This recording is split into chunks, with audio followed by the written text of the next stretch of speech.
pertama saya ucapkan barakallahu lakuma wa baraka alaihima wa jama'a bainakuma fi khair. Barakallahu lakuma, berikan berkah kepada mereka berdua ya Allah. Wa baraka alaikuma, berikan berkah dalam mengharungi kehidupan senang dan susah, lapang dan sempit. Wa jama'a bainakuma fi khair, disatukan dalam kebaikan. Hadis sunnah Nabi Muhammad sallallahu alaihi wasallam. Pertama, mesti difahami bahwa karena jodohlah engkau bertemu, bukan karena bertemu lalu berubah menjadi jodoh. Karena bertemu lalu berjodoh, atau karena ada jodoh maka bertemu? Karena ada jodoh maka bertemu. Berapa banyak orang yang bertemu tapi tak berjodoh? Berapa banyak orang yang berjodoh baru sekali bertemu langsung jadi? Tapi jangan gara-gara ini lalu tidak usaha. Nah, ini yang jomblo-jomblo besok nyantai aja. Nanti nggak ada usaha. Bukan pertemuan yang membuat jodoh, tapi jodohlah yang buat bertemu. Makanya harus ada ikhtiar dan usaha. Ini jodoh saya, bahwa saya sudah dikasih air hari ini 2 botol, 1 gelas dengan permen. Ini jodoh saya, rezeki saya ini. Tapi kalau saya tidak berusaha untuk mengambilnya, membukanya, rumahnya kosong. Ada yang mulai kayaknya. Harus ada ikhtiar. Allah kasih mata, Allah kasih telinga, Allah kasih tenaga, Allah kasih kudrat kemampuan, Allah kasih iradat kehendak. Maka gunakanlah potensi yang ada. Maka pahamilah wahai saudaraku bahwa kalian dipertemukan oleh Allah Subhanahu wa ta'ala. Ini banyak orang sekarang salah jawab. Mas, ya, itu istrinya? Iya. Ketemu di mana? Salah sambung. Maka sejak hari ini katakanlah, aku tak pernah mencari dia, dia tak mencari aku. Allah yang sudah mempertemukan kami. Gitu. Walaupun udah tua, nggak apa-apa.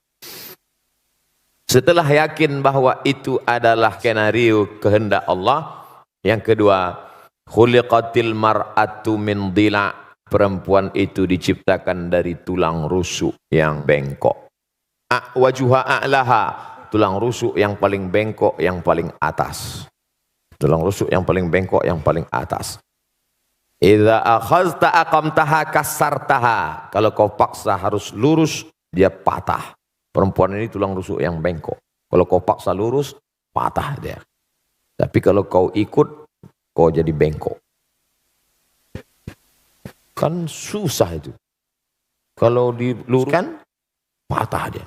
Kenapa nggak pakai jilbab? Patah dia. Maka pakai lembut lah, pakai jilbab ya. Tak usahlah saya ajar, paham lagi kan. Pandai-pandai. Yang ketiga, man tazawwaja faqad istakmala nisfal iman. Siapa yang menikah, dia sudah menyempurnakan setengah iman. Iman itu 100%. Siapa yang sudah menikah, imannya sudah download 50%. Sisanya bukan menikah lagi. Ini perlu saya luruskan ibu-ibu, karena banyak sekarang jamaah yang sudah pandai menafsirkan sendiri. Sisanya falyattaqillaha fin nisfil baqi, takwa kepada Allah. Setakwa-takwanya anak lajang pemuda jomblo yang belum menikah, imannya baru 50. Sempurnakan dengan menikah. Sebaliknya yang menikah walaupun tidak takwa sudah 50. Tinggal takwa sedikit aja lagi. Oleh sebab itu maka bersyukur kita, sahabat-sahabat kita. Mudah-mudahan yang berjodoh ditemukan Allah jodoh. Yang bilang amin yang belum nikah aja.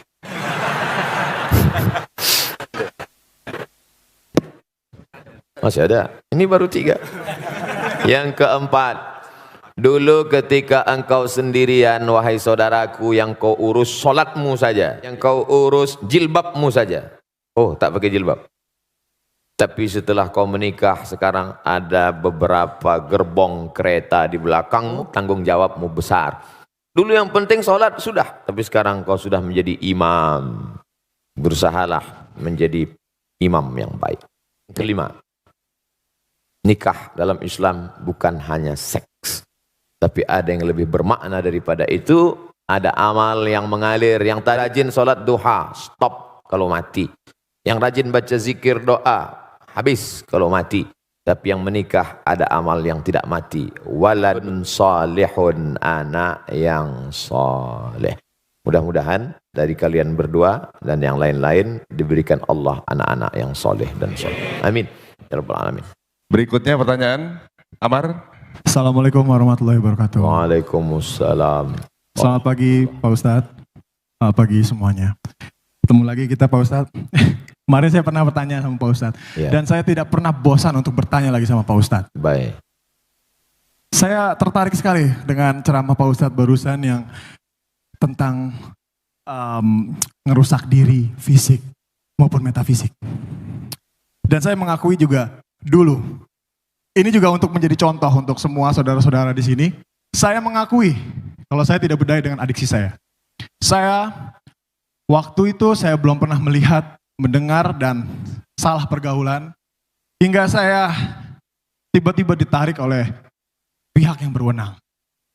Dan sampai situ saya mulai belajar dan sekarang saya menemu istri saya yang paling cantik yang sedang hamil kembar. Doain semoga anak kami semoga sehat. Amin. Amin. Amin. Ya Rabbal Alamin. Dan pertanyaannya adalah ada ilmu atau aturan Pak Ustadz agar kita tetap bisa istiqomah di jalan yang benar dan baik menurut Islam. Terima kasih. Assalamualaikum warahmatullahi wabarakatuh. Sahabat Nabi SAW yang sudah masuk Islam itu apa yang mereka lakukan? Mereka belajar. Belajar. La ilaha illallah. Tapi lihat pangkal ayatnya. Bukan ujuk-ujuk langsung la ilaha illallah. Fa'lam annahu la ilaha illallah. Berilmu dulu. Kami belajar melalui medsos. Bagus. Tapi hadir tanya. Jangan baca sendiri, dengar sendiri, pahami sendiri, simpulkan sendiri, nyasar sendiri. Harus berguru. Man la syaikhalahu fasyaitanu syaikhuhu. Siapa yang tidak berguru, setan gurunya. Baca Quran aja bisa salah keliru, apalagi memahami isi Al-Quran. Oleh sebab itu yang pertama, belajar. Yang kedua, komunitas. Karena kita amat sangat berpengaruh terhadap lingkungan kita. Kalau punya grup yang mengingatkan kita baca Quran sudah berapa juz. Kalau punya komunitas yang ngajak kita kepada sholat berjamaah. Kalau kira-kira keberadaan kita di komunitas itu tidak mendukung iman kita, keluar. Kalau saya keluar dari komunitas ini, lantas siapa yang berdakwah Pak Ustadz? Antum berada di situ mempengaruhi atau dipengaruhi? Jangan-jangan antum hanya tukang pancing yang dilarikan ikan. Menyangka akan bisa memancing ikan. Rupanya ikan yang tertangkap ikan paus. Oleh sebab itu maka yakinkan diri kuat. Setelah kuat bisa baru. Ada periode Makkah, tapi ada periode Madinah Al-Munawwarah. Setelah kuat, yakin, maka komunitas-komunitas yang kira-kira bisa dipengaruhi. Tapi kalau tidak, komunitas yang menguatkan iman kita. Yang ketiga, pentingnya menerima nasihat bukan hanya dari telinga, ceramah, khutbah, seminar, pengajian, tausiah, tapi nasihat mata yang tidak bersuara, tak berbunyi. Wa kafa bil mauti wa'iza. Cukuplah kematian sebagai nasihat. Makanya kalau ada orang meninggal datang, syukur-syukur bisa ikut gali kuburnya, ikut masuk ke dalam. Man syahidal janazata, siapa yang menyaksikan jenazah hatta tusalla alaiha, sampai solat jenazah, dapat pahala balasan qirat, 1 qirat.